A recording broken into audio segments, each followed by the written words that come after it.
জিহাদ ফরজ আইনের দায়িত্ব আমরা আপন জায়গা থেকে পালন করার চেষ্টা করবো তো ইনশাআল্লাহ। আর্থিকভাবে শারীরিকভাবে যার যেভাবে সক্ষমতা আছে আমি প্রত্যেককে উদাত্ত আহ্বান জানাবো জিহাদ ফরজ আইনের বিধান পালন করার জন্য আমার যেভাবে ঝাঁপিয়ে পড়া দরকার সেভাবে ইনশাআল্লাহ ঝাঁপিয়ে পড়বো। আমার দেশে, আমার এই বাংলাদেশে যত ইহুদিদের দালাল আছে, প্রেতাত্ম আছে, রসুলের কটূক্তিকারী সাতনি রসুল যতগুলি আছে সবগুলিকে খতম করা ছাড়া আমরা ক্ষান্ত হব না ইনশাআল্লাহ। নাসরুম মিনাল্লাহ ওয়া ফাতহুন করিম।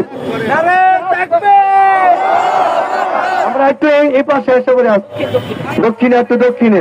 এই পর্যায়ে গুরুত্বপূর্ণ বক্তব্য রাখবেন মুফতি জাফর আহমদ সাহেব।